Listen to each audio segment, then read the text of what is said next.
Salam, selamat pagi, salam sejahtera untuk kita sekalian.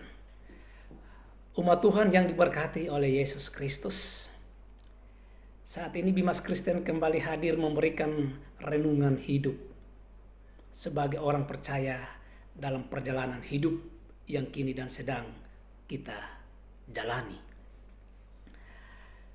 Satu kebenaran firman Tuhan yang menceritakan tentang perjalanan umat Israel dari Mesir menuju tanah Kanaan. Kitab Keluaran banyak mengisahkan bagaimana umat Allah, yaitu umat Israel, dituntun oleh Allah keluar dari Mesir menuju tanah Kanaan. Keluaran 13 ayat 17 sampai 22 sangat jelas di sana menceritakan bagaimana umat Allah dituntun oleh Allah itu sendiri baik siang maupun malam. Kisah padang gurun di mana umat Israel berada kurang lebih 40 tahun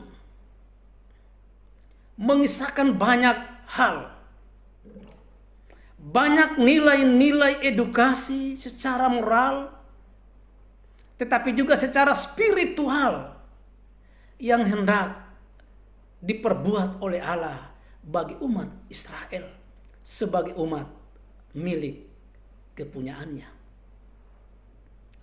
Umat Israel dibentuk karakter hidupnya. Umat Israel dibentuk spiritualitas hidupnya agar mereka tetap setia kepada Allah yang adalah pemilik hidup mereka. Saudara-saudara yang diberkati oleh Yesus Kristus, ada banyak kisah yang terjadi di padang gurun yang dibuat Allah. Tetapi juga ada banyak kisah yang terjadi di padang gurun yang dibuat oleh umat Israel itu sendiri oleh karena ketidaksetiaan mereka di dalam perjalanan di padang gurun dengan Sang Allah pemilik hidup mereka. Perjalanan mereka dari Mesir menuju tanah Kanaan adalah sebuah perjalanan kehidupan yang mau dibimbing dan dibentuk oleh Allah. Sekalipun perjalanan mereka adalah sebuah perjalanan yang panjang, perjalanan yang memiliki jarak yang sangat panjang, karena mereka sesungguhnya bukanlah orang-orang yang harus mendiami tanah Mesir sampai selama-lamanya. Karena Mesir bukanlah tanah kelahiran mereka. Tetapi tanah Kanaanlah sebagai akhir perjalanan hidup mereka, di mana mereka ditempatkan oleh Allah pada sebuah negeri yang telah dijanjikan. Negeri yang sangat memiliki kekayaan yang luar biasa. Negeri yang mempesona. Negeri yang bersusu, yang berlimpah dengan susu dan madunya. Saudara-saudara yang diberkati oleh Yesus Kristus, kehidupan kepercayaan kita, kehidupan kekristenan kita bukanlah kehidupan perjalanan untuk mengikuti satu jarak dari 0 sampai jarak yang terakhir. Tetapi perjalanan hidup kita adalah sebuah perjalanan pembaharuan hidup sebagai orang percaya. Sebagai orang percaya, perjalanan hidupnya di sana dibentuk oleh Allah agar kita juga tetap setia di dalam Allah. Kita tetap melihat bagaimana perbuatan-perbuatan Allah di masa lalu, dan kini hidup kita terus diarahkan untuk mencapai kehidupan yang telah dipersiapkan oleh Allah, itulah masuk kepada kehidupan surga yang menjadi harapan dan dambaan kita. Kita melakukan perjalanan di tengah-tengah dunia ini adalah sebagai sebuah bentuk kehidupan yang hendak dibentuk oleh Allah, yang hendak dituntun oleh Allah.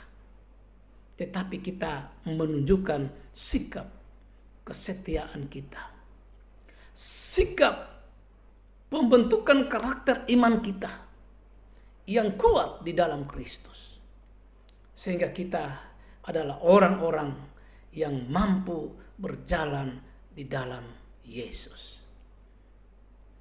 Banyak umat Israel yang gagal sampai ke tanah Kanaan.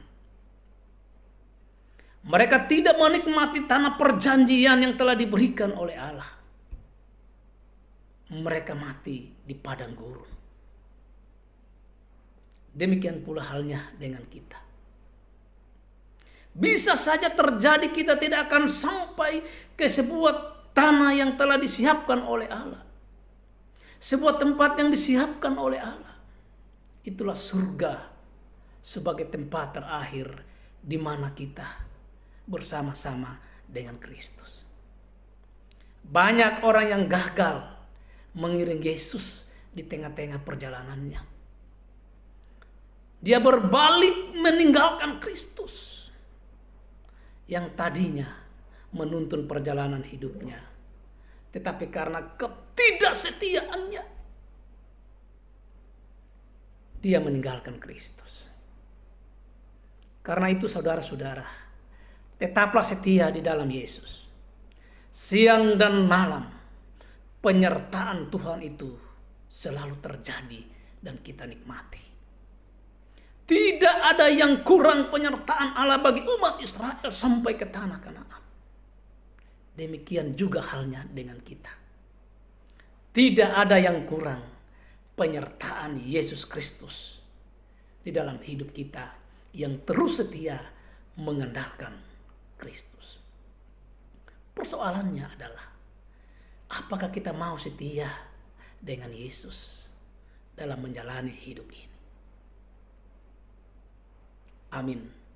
Tuhan memberkati saudara-saudara hari ini kekal selama-lamanya. Shalom.